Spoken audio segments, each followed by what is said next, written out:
함께 사도신경으로 신앙 고백드립니다.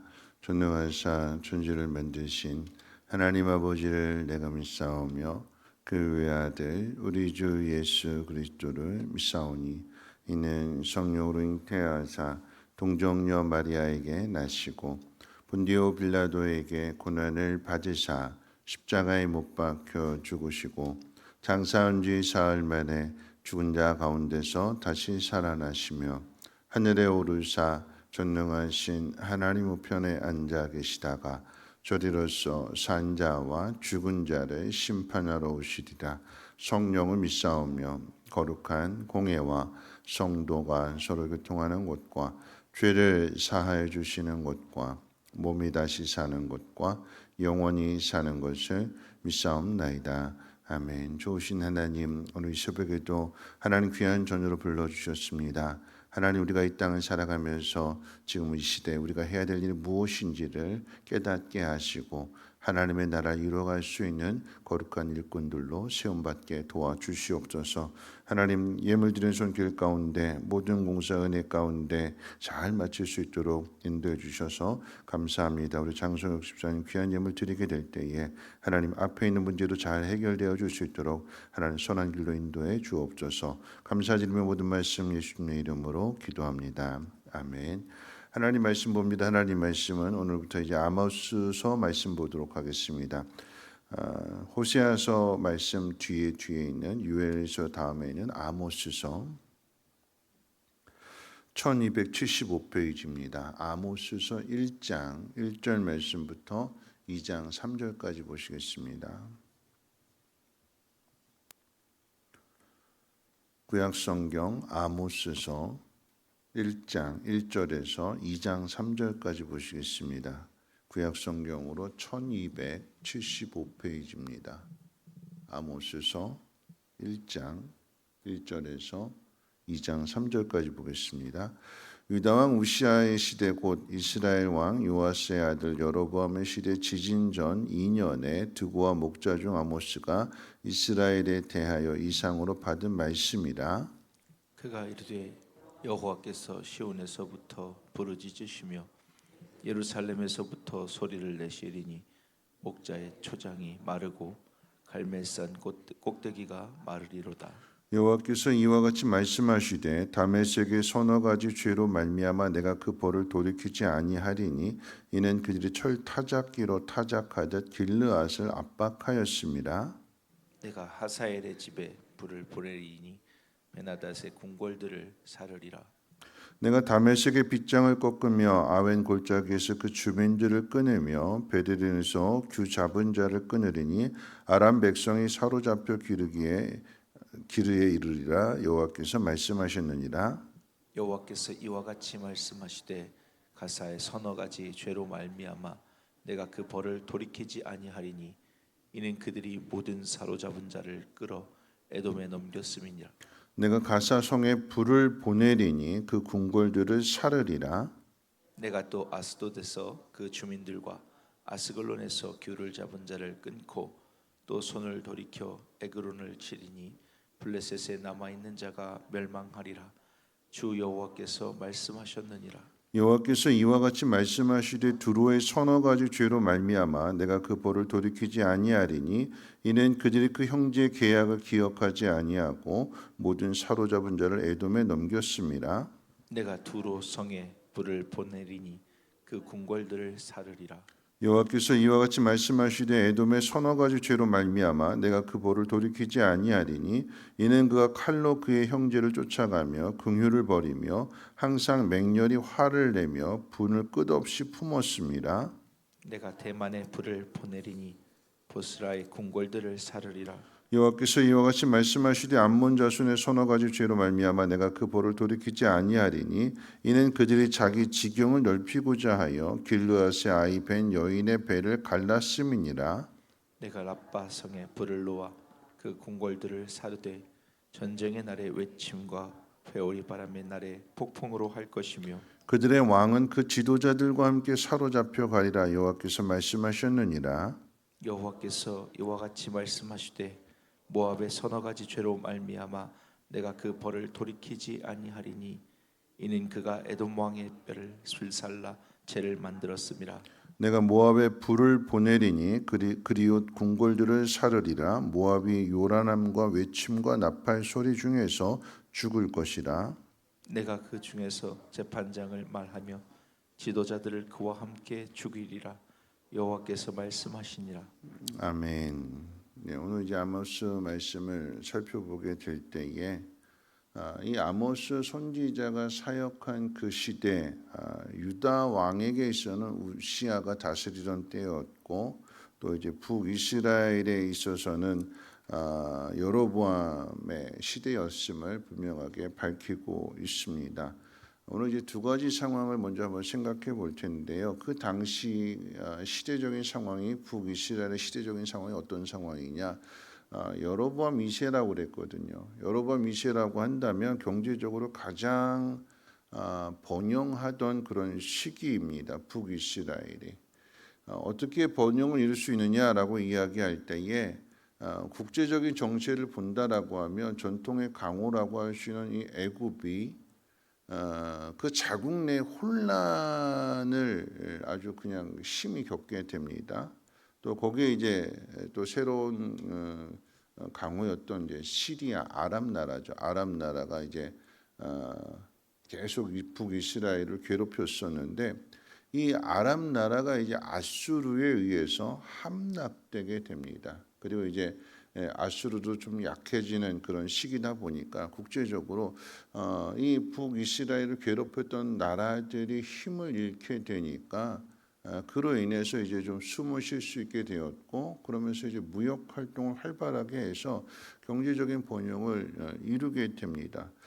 무엇보다도 이제 그 주변의 나라들한테 도움을 요청하면서 조공을 바치고 평화를 유지할 수 있었는데 이 나라들이 망하기도 하고 힘을 잃어버리게 되니까 조공을 받지 않아도 되는 거죠. 그러니까 오늘날로 이야기한다면 월세 내지 않아도 되는 거예요. 그냥 장사만 하면 그 모든 것들이 다 수익이 되는 그런 구조가 되다 보니까 뭐 저축도 할 수 있게 됐고 그러면서 이제 번영을 누리던 시기가 바로 북이스라엘의 시기였습니다. 좀 살만해진 거죠. 근데 문제는 항상 살만해질 때 터져요. 살만해질 때. 살만해지다 보니까 여러 가지 이 북이스라엘 내의 사회적인 부작용을 낳게 됩니다. 이제 권력자들, 힘 있는 사람들이 서로 이제 긴밀하게 유착이 되어서 뭐 권력자들이나 경제적인 힘을 가지고 있는 사람들이 서로 이제 밀착, 정경 유착이라고 그러는 거잖아요. 그렇죠. 같이 밀착이 돼서 서로 이렇게 긴밀한 관계 속에서 누가 죽어나느냐?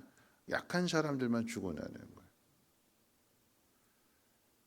법관들도 연약한 사람, 억울한 사람, 답답한 사람 편들어 줘야 되는데 그렇지 않고 뇌물 받고 돈 있는 사람들에게 유리하게 판결을 내리게 되는 그러니까 유전무죄, 돈 없으면 죄가 되는 그런 시대가 되어져 버렸습니다. 어느 나라가요? 북이스라엘이요. 하나님의 나라가 하나님 백성들이 그렇게 살아가더라라고 하는 것입니다. 부유한 사람들이 가난한 사람들을 좀 보살펴주고 도와줘야 되는데 여러분 초대교회 모습은 힘 있는 사람이 힘 없는 사람들 도와줬잖아요. 힘 있는 사람, 부유한 사람들이 자신의 것을 내어주어서 연약한 사람들, 가난한 사람들 필요한 것들을 공급해 줬잖아요. 그래서 같아졌잖아요. 그게 하나님이 원하시는 교회의 모습이고 그것이 원하시는 하나님 나라의 모습인데 그렇게 살지 않더라라고 하는 것입니다. 이 북이스라엘의 그 당시에 이 시대적인 상황을 이렇게 그냥 간단하게 표현하면 이런 이야기입니다. 경제적인 풍요, 그런데 영적인 빈곤. 영적으로는 빈곤해요. 뭘 해야 될지 몰라요. 자기밖에 몰라요. 이기적이고 자기중심적이고 자기만 잘 먹고 배부르면 되는 거예요. 남이 어떻게 되든 옆에서 굶어 죽어가든 상관이 없어요. 영적으로 빈곤합니다. 그럼 영적으로 빈곤하면 어떻게 될까요? 요한일서 말씀대로 표현한다라고 하면 영혼이 잘 돼야 범사가 잘 되는 건데 영혼이 잘못되어지면 어떻게 될까요? 그 풍요로움이 오래 갈까요? 우리의 영혼이 강건해져야 뭐 좋은 일에 기뻐할 수 있지만 정말 힘든 일을 만나게 되었을 때 영혼이 강하면 그 힘든 일들을 이겨낼 수 있는데, 극복할 수 있는데, 우리 영혼이 약해져 있으면 작은 시련, 작은 시험 앞에도 넘어지는 게 그게 우리들의 모습이잖아요. 아모스 선지자에게 하나님 말씀이 임하였는데 언제냐? 지진 2년 전에, 북이스라엘의 큰 여로보암 시대에 큰 지진이 일어나기 2년 전에 하나님 말씀이 임하는 거예요. 무슨 이야기냐면 미리 예방하시는 거죠. 경고하시는 거예요. 너희들 이렇게 살다가는 다 죽는다. 심판받는다. 영혼이 잘 돼 있어야, 영혼이 강건해야 그게 좋은 거지. 세상적으로 아무리 뭐 넉넉하고 풍요로운 거 이거 한 방에 끝난다. 하루아침에 끝난다. 그 경고해 주시는 거예요. 근데 이 경고를 어떻게 해 주시느냐? 말씀을 통해서 경고해 주시는데, 먼저는 그 주변의 나라들의, 오늘 본문의 이야기가 그 이야기예요. 주변 나라들에 대하여 하나님의 심판이 임하게 되는데, 오늘 말씀 내용 가운데 서너 가지 죄가 있지만 각 나라별로 가장 대표적인 죄 한 가지씩 이야기하게 되는데, 다메섹은 철 타작기로 타작하듯 길르앗을 압박하였다. 소각거는 철 타작기로 길르앗을 압박했다라고 하는 것은 무지하게 짓밟았다라고 하는 얘기예요. 철로 무지하게 짓밟았다. 그 다음에 이제 가사로 표현되는 것은 이 블레셋인데, 이 블레셋은 전쟁한 다음에 포로들 잡았는데 이 포로들을 다 에돔에 팔아넘겼다. 인신매매가 되는 거죠. 사람 팔아넘기는 것. 두로는 형제 관계를 깨뜨리고 사로잡은 자를 역시나 에돔에 팔아넘겼다. 형제들을 팔아넘겼대. 형제들. 여러분, 이 형제가 누구냐? 뭐 여러 가지 이야기가 있는데 가장 대표적으로 이야기한다면 열왕기상 5장 말씀 가운데 솔로몬이 성전을 지으려고 할 때에 이 두로왕 히람에게 사람을 보내서 우리 아버지하고 참 좋은 관계였는데, 우리 아버지가 성전 지으려고 했는데 못 짓고 그것이 나한테 왔는데 성전 지으려고 하니까 레바논의 백향목 같은 좋은 나무 좀 보내주십시오. 다윗 시대에 있어서 이 이스라엘하고 두로하고 형제 관계처럼 아주 친했대요. 좋은 관계였대요. 근데 이게 깨져버렸어요. 사이가 아주 안 좋아졌습니다. 안 좋아졌을 뿐만 아니라 원수지간이 되어버렸어요. 그래서 이스라엘 사람들을 잡아다가 에돔에다가 팔아넘기게 되는. 그럼 이 에돔은 또 어떻게 되느냐? 에돔은 칼로 그의 형제인 야곱의 자손을 쫓아가며 항상 맹렬히 화를 내며 분을 끝없이 품었다. 그럼 야곱과 에서는 형제지간이잖아요. 이삭의 두 아들이잖아요. 쌍둥이잖아요. 쌍둥이에요, 쌍둥이. 그런데 서로 배반하게 되는, 에돔이 북이스라엘을 괴롭히는, 항상 분을 품는. 그러니까 에서가 야곱 죽이려고 항상 분을 품고 살았잖아요. 돌아오기만 해봐라, 만나기만 해봐라, 내가 가만 안 놔둔다. 그런 마음으로 살아갔어요. 그런데 그 자손들 역시도 똑같다라고 하는 거죠. 암몬은 모압과 암몬 이야기할 때 암몬은 자기 지경을 넓히고자 아이 벤 자의 배를 가르는 등 무자비하게 학살했다. 돈 좀 더 벌겠다고 아이 벤 자의 배를 갈랐대요. 얼마나 잔인한 일일까요? 그런 악을 서슴지 않고 행했대요. 나만 잘 살면 된다고. 마지막으로 모압은 에돔 왕의 뼈를 불살라 죄를 만드는 잔혹한 죄를 저질렀다. 여러분, 아모스 선지자가 북이스라엘에게 메시지를 전하기 전에 왜 주변의 나라들에게 이렇게 지금 일어날 일들을 지금 예언하고 있는가 하면, 우리 그 속담 가운데 그 사자성어 가운데 그런 거 있잖아요. 타산지석. 남의 돌을 가지고 나를 연마하는 거예요. 반면교사라고 한 말도 있잖아요. 반대의 모습을 통해서 내가 저렇게 살면 안 되는구나 하는 것을 깨달으라고. 저렇게 악을 행하게 되니까 자기밖에 모르고 살아가게 되니까 하나님이 심판하신다. 근데 너희는 좀 달라야 되지 않겠냐? 하나님 백성은 달라야 되지 않겠냐? 세상 사람들의 모습, 하나님 없이 살아가는 사람들의 모습, 이래서 심판을 받는다면 하나님을 믿는 사람들의 모습은 좀 달라야 되지 않겠냐 하면서 타산지석의 교훈을 삼으라라고 하는 이야기고, 반면 교사의 교훈을 삼으라고 이 아모스 선지자를 통해서 지금 말씀이 전해지고 있는 거예요. 깨달으라고. 가장 가깝게는 2년 후에 지진이 일어난다. 지진이 일어나게 되면 모든 거 그냥 하루아침에 다 무너져 버리는 거다. 늘 가난했던 사람은 지진이 일어나도 삶의 모든 환경이 무너져도 늘 그래 왔으니까 그래도 또 버텨낼 수 있는 힘이 있는데, 나는 절대 안 무너진다 큰 소리 치고 자신이 있었던 사람들은, 모든 걸 넉넉하게 여유롭게 살던 그 사람들은 지진이 일어나게 되면, 삶이 무너지게 되면, 망하게 되면 거기서 다시 여러분 높은 곳에 떨어지는 것만큼 충격이 큰 거잖아요. 어떻게 살래? 그런 날이 오면 어떻게 살래? 그렇게 묻는 거예요. 그때가 올 건데 너희들은 언제인지 모르겠지만, 근데 하나님이 그런 날, 너희들 하나님 말씀대로 살지 않으면 그런 날 반드시 오는데 그때 어떻게 할래? 가난한 사람들, 연약한 사람들은 늘 그래 왔으니까 아유 또 이것도 이겨낼 수 있고다 하고 견뎌낼 수 있지만, 늘 좋은 것만 먹었던 사람, 늘 배불리 먹었던 사람들이 배고픔을 겪게 되면 그거 어떻게 참아낼래? 더 큰 재앙이 되는 거죠. 여러분, 이런 시대적인 환경 속에서 하나님께서 아모스 선지자를 부르시는데, 이 아모스 선지자가 오늘 본문 표현에서 1장 1절에서는 드고아의 목자 중에 아모스가 하나님 앞에 부름을 받았다 이렇게 표현하고 있어요. 1장 1절에서는. 그런데 이 드고아라고 하는 것은 어디냐면 남유다예요.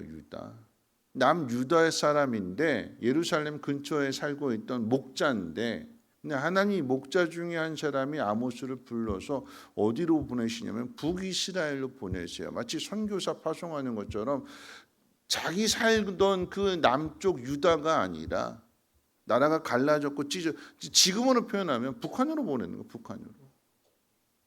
북한에 가서 하나님 말씀 전하고 하나님의 뜻 전하라고. 오늘 본문 표현에서는 드고아의 목자 중에 한 사람이라고 이야기하지만 7장 가게 되면 7장 14절 15절에 이렇게 이야기합니다. 나는 선지자가 아니며 선지자의 아들도 아니라 나는 목자요 뽕나무를 재배하는 자로서 양떼를 따를 때에 여호와께서 나를 데려다가 내 백성 이스라엘에게 예언하라. 그래서 내가 선지자가 되었습니다. 이렇게 고백하고 있어요. 뭐 하는 사람이었대요? 양 치는 사람이었대요. 뭐 하는 사람이었대요? 양을 칠 때뿐만 아니라 뽕나무도 재배하던 투잡이에요. 투잡. 열심히 어떻게 살아갈 거냐, 열심히 자기 생활에 열심히였던 사람이에요. 근데 하나님이 어느 날 갑자기 이 아모스에게 너 북이스라엘에 가서 내 말 좀 전해라 부르시는 거예요. 나는 선지자도 아닌데, 나는 목회자 집안의 가정의 아들도 아닌데, 난 전혀 선지자하고는 목회자하고는 전혀 상관이 없는 사람이었는데, 근데 어느 날 갑자기 하나님이 나를 부르신 거예요. 전혀 준비도 안 됐는데, 미리 귀뜸도 안 해줬어요. 처음부터 준비된 그런 과정도 아니었어요. 어느 날 갑자기. 그런데 여러분 한번 생각해 보세요. 우리 삶에 그냥 일상의 삶을 열심히 살아가던 아모스입니다. 양 쳤고요. 또 뽕나무까지 재배하면서 목자로 또 농부로. 근데 하나님 부르세요. 어떻게 해야 될까요? 자기가 하는 일과는 전혀 다른 일이에요. 해야 될까요? 말아야 될까요? 하나님께서 북이스라엘 너희들 그렇게 살면 망한다. 너희들 그렇게 살면 심판받는다. 이 메시지를 누구에게 전하라 하시는가 하면 북이스라엘과 전혀 상관이 없는 남쪽 유다에 살고 있는 아모스, 선지자하고는 전혀 상관이 없는 자기 일에 열심히 살고 있던 이 아모스를 하나님 부르시는 거예요. 힘 있는 사람들이, 돈 많은 사람들이, 넉넉한 사람들이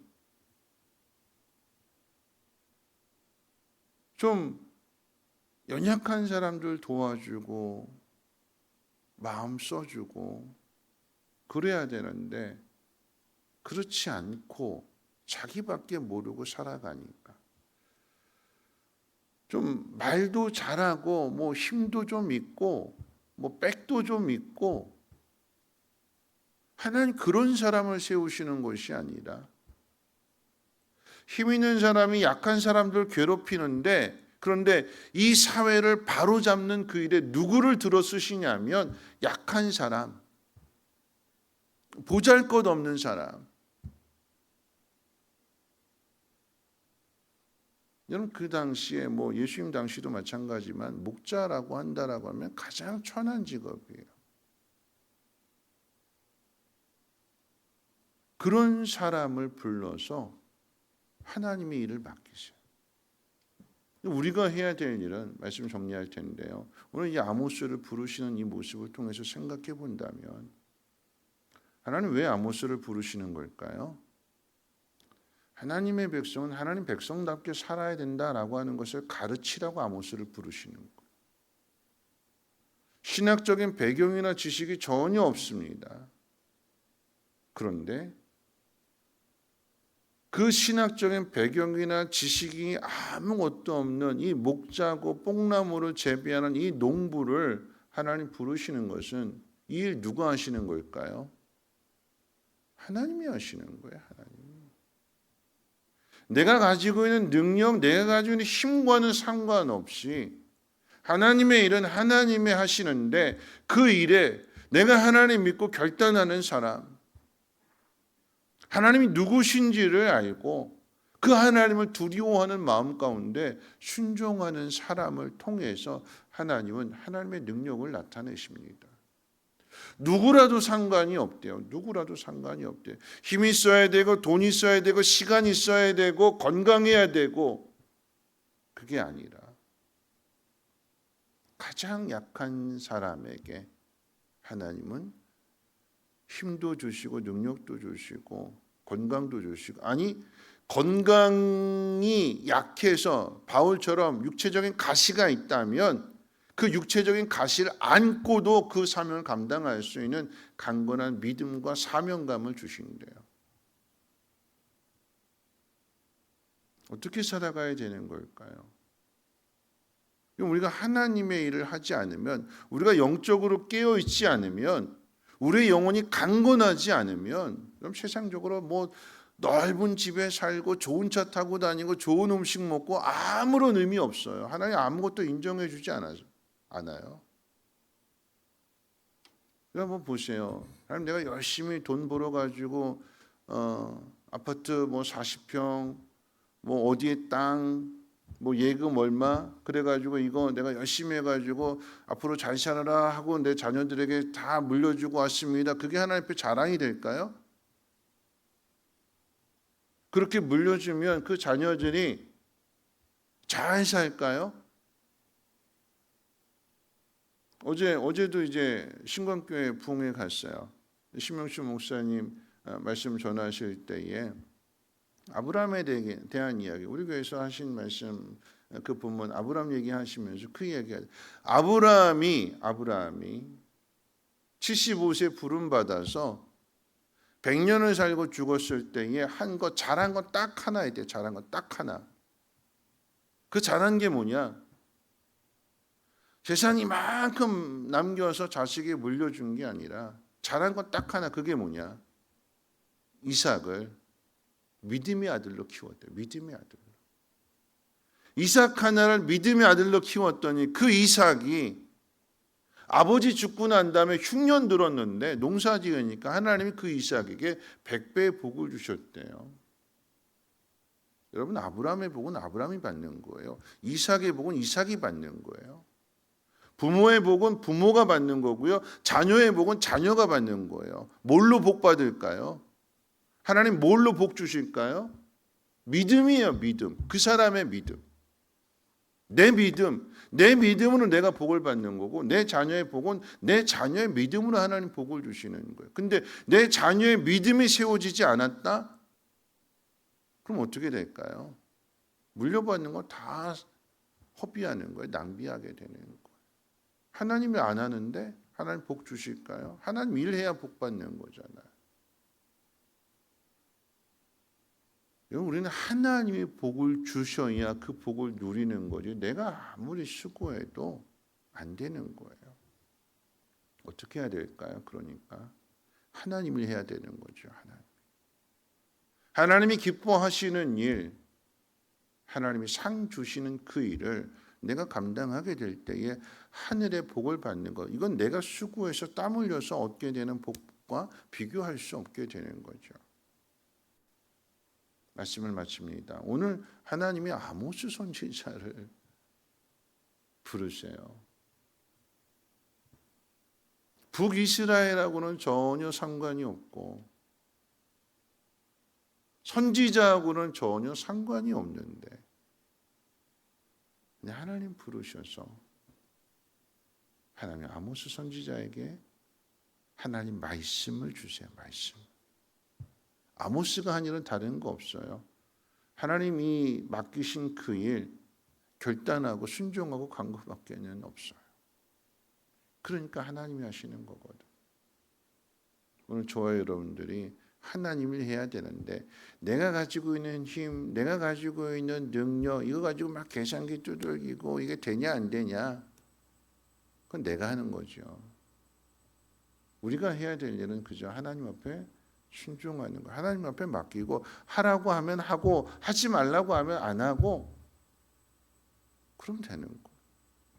하나님 멈추라고 하시면 멈추는 거고 가라고 하시면 가는 거고, 그게 하나님의 사람이에요. 일은 누가 하신대요? 하나님이 하신대요. 우리의 상황이 어떤 상황이든지 간에 하나님 나에게 깨달음을 주시면, 내게 말씀해 주시면 그 말씀에 그 뜻에 순종하면 그 일은 하나님이 이루어 가십니다. 나와 상관없는 일이라고 빼지 마시고 그 일이 나와 상관이 없지만 하나님이 하시고자 한다라고 하면 그게 하나님의 일이 되는 거고, 그게 사명자가 되는 거고, 힘 있는 사람이 아니라 가장 약한 사람을 통해서 하나님은 하나님의 그 크신 능력을 나타내 주시는데요. 그럼 누가 수지 맞을까요? 그 약한 사람이 수지 맞는 거잖아요. 수지 맞는 사람, 그리고 하나님의 복을 받고 그리고 하나님의 일을 해서 많은 사람들에게 하나님의 사랑을 전해줄 수 있는 저와 여러분들 되시기를 주님의 이름으로 축원을 드립니다. 우리 찬송가 323장 함께 찬송하고 기도하겠습니다.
오직 드리리다.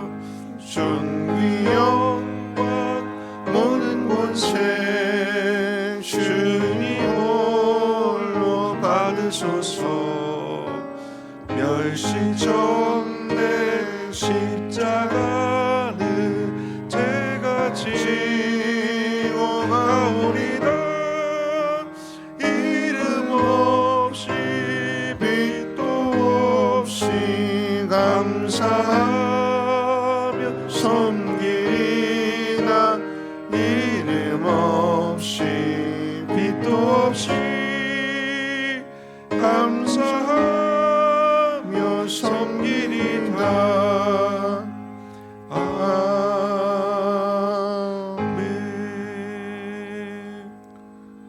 오늘 말씀 생각하면서 함께 기도하실 텐데요.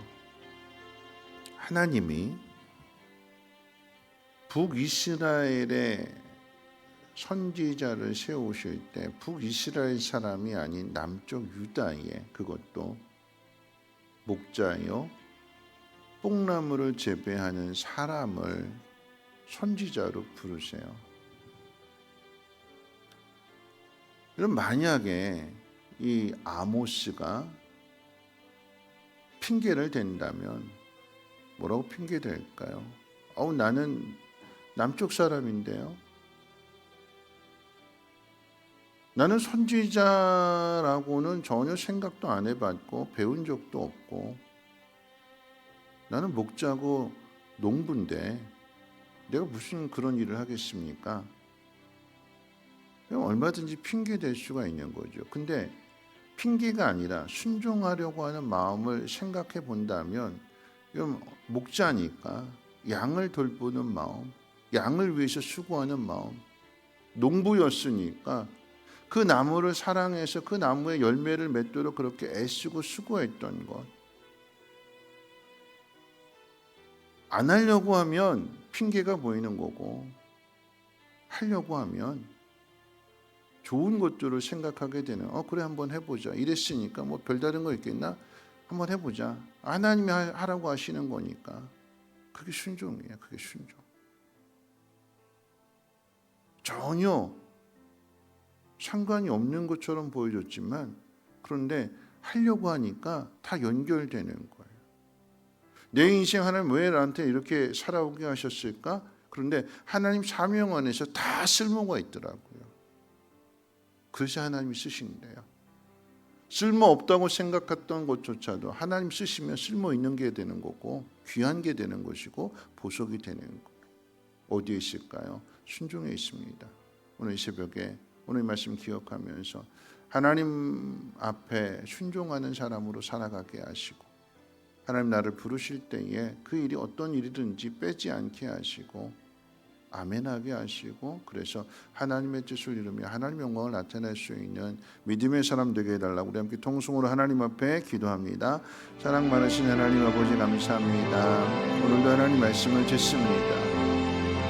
하나님께서 북이스라엘을 돌이키게 하시고 가르치시는 그 일에 남쪽 유다의 목자요 뽕나무를 재배하는 농부 아모스를 부르십니다. 나는 선지자도 아니고 선지자의 아들도 아닌데 하나님이 나를 부르셨고 나에게 말씀해 주셨고 나에게 말씀을 맡기셨고